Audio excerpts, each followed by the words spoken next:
Welcome to Standard Chartered India Money Insights, a podcast series that brings you topical insights and local perspectives on India's markets from the experts. Hi, this is Shaily Gang, Chief Investment Strategist at Standard Chartered Bank, India. On this podcast, I'll be covering the RBI MPC announcement made on 8th April 2026, its assessment, post-policy yield movement, and the rationale to the same.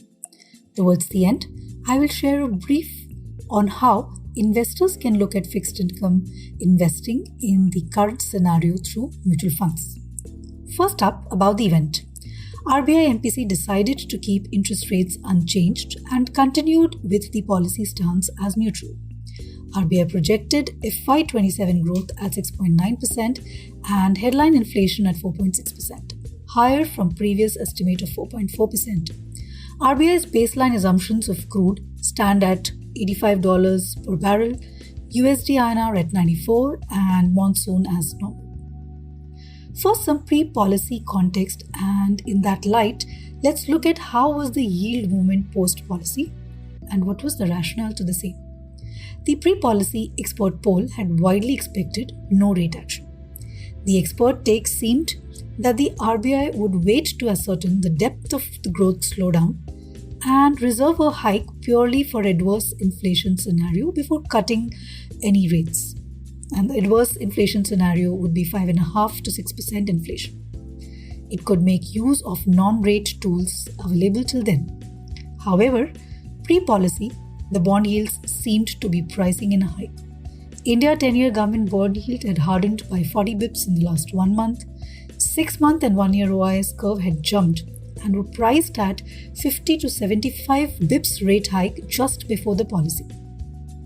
This is as the external pressures on account of rising oil prices, widening current account deficit and rupee weakening had intensified.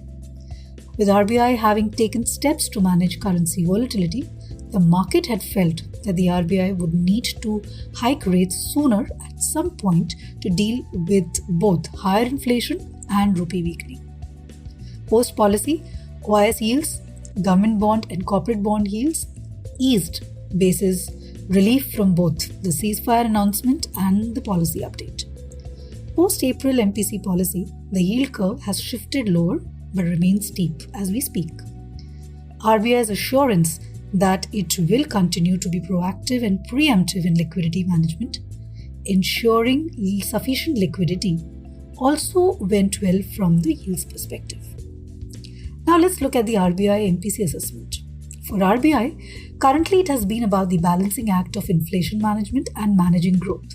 In India, inflation has behaved well and has been contained till now, but there exists upside risk to inflation on account of high crude oil prices, LPG prices, transport and input costs. Widening of India's trade deficit is an added and key risk.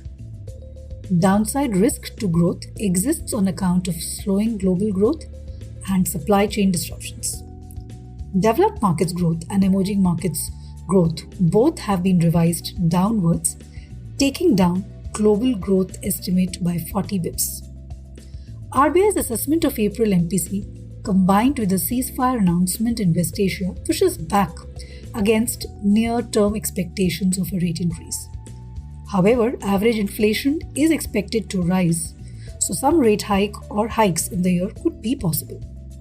RBI would want to first further assess how the West Asia conflict would affect the Indian economy and be vigilant of the evolving macroeconomic developments.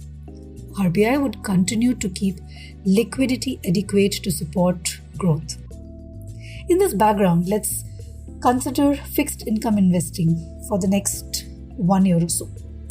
GSEC yield curve has shifted lower but stands steep as the market seems to be discounting more than what RBI can do in terms of policy tightening. Long end of the yield curve is expected to flatten with normalization of yield levels, reduced supply and possibility of improvement in pension demand as compared to last year. Thus, one could consider investing in long end of the yield curve, but it would be very volatile and it should be done as per the investor's risk profile. In view of the ample surplus liquidity, capital flows improving on account of easing pressure on current account deficit in INR, short end of the curve, which is up to 4 years, is likely to shift lower in the near to medium term. One could consider investing in short to medium duration mutual funds. Thank you everyone. Have a good day and happy investing. Thank you for listening to Standard Chartered India Money Insights.